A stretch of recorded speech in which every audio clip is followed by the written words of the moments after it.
Hi hello welcome to my channel. இன்றைக்கி நம்ம சேனலில் என்ன வீடியோ பார்க்க போகிறோன்னா, தேவையில்லாத செலவுகளை குறைத்து சேமிப்பை அதிகரிக்க என்னெல்லாம் வழிகள்னு பார்க்க போகிறோம்.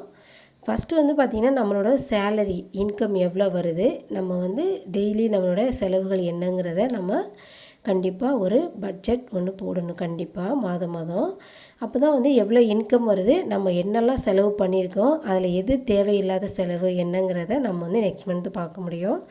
நம்ம தேவையில்லாத செலவுகளில் ஃபஸ்ட்டு என்னோடய பாயிண்ட் மொபைல்.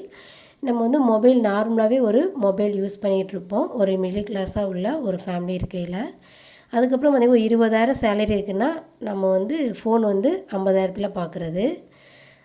நார்மலாக நம்ம வச்சுருக்கிற ஃபோன்லேயே வாட்ஸ்அப், நல்லா ஒரு ஃபேஸ்புக், இன்ஸ்டாகிராம், நல்லா கால் பண்ணுறோம், மெசேஜ் பண்ணுறோம், எல்லா வசதியுமே இருக்குது. அதையும் தாண்டி இன்னும் கொஞ்சம் நல்ல ஃபோனாக யூஸ் பண்ணணும், நம்ம கெத்தாக இருக்கணும், ஃப்ரெண்ட்ஸ் கிட்டலாம் நல்லா சொல்லிக்கணும், இவ்வளோ அமௌண்ட்டில் நான் ஃபோன் வாங்கியிருக்கேன் அப்படிங்கிற ஒரு விஷயம். அது ஒரு தேவையில்லாத செலவாக நான் பார்க்குறேன். நார்மலாக ஒரு மிடில் கிளாஸாக இருக்கிறவங்களுக்கு இந்த செலவு ஒரு தேவையில்லாத செலவு. அதில் போய் இன்வெஸ்ட் பண்ணுறது ரொம்ப பணத்தை நம்ம வீணாக செலவு பண்ணுறது மாதிரி இருக்கும்.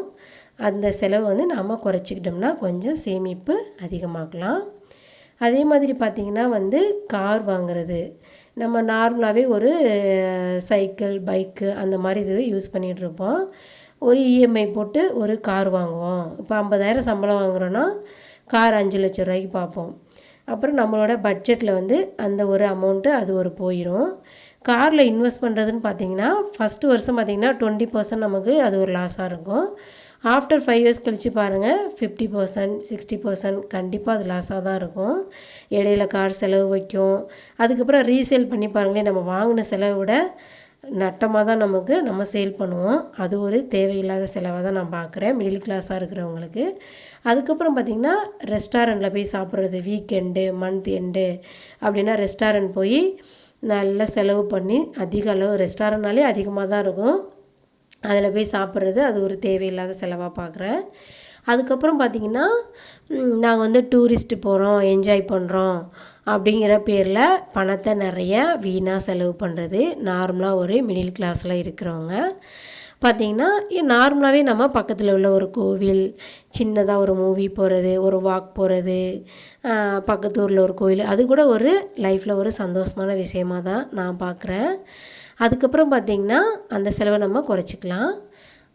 அதுக்கப்புறம் பார்த்திங்கன்னா, நம்ம ட்ராவல், என்னோடய ட்ராவல் பார்த்திங்கன்னா பஸ் அல்லது ட்ரெயினாக தான் இருக்கும். செலவில் நாம் போக வேண்டிய இடத்துக்கு அழகாக ஒரு சந்தோஷமான ஒரு ட்ராவலாக போய் சேர்ந்துடலாம்.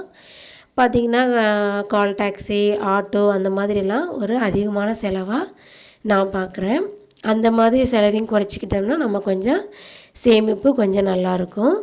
அதுக்கப்புறம் பார்த்திங்கன்னா, ஹஸ்பண்ட் ஒய்ஃப் வீக்கெண்டு எங்கேயாவது போகலாம், வெளியில் எங்கேயாவது ஒரு நல்ல ஒரு மூவி போயிட்டு, ரெஸ்டாரண்ட் போயிட்டு நல்லா சாப்பிடலாம், இன்னும் கொஞ்சம் நல்லா ட்ரெஸ்ஸஸ்லாம் கொஞ்சம் காஸ்ட்லியாக வாங்குறது, அப்படி போட்டால் தான் லைஃப் கொஞ்சம் ஸ்டைலாக இருக்கும் அப்படின்னு நினைக்கிறதெல்லாம் அது ஒரு தேவையில்லாத செலவாக பார்க்குறேன். நம்ம நார்மலாக நம்ம உடம்புக்கு ஏற்ற மாதிரி நார்மலாக ஒரு காட்டன் கிளாத்தோ, நார்மலாக ஒரு ஃபேப்ரிக்கு சூப்பராக தான் இருக்கும்.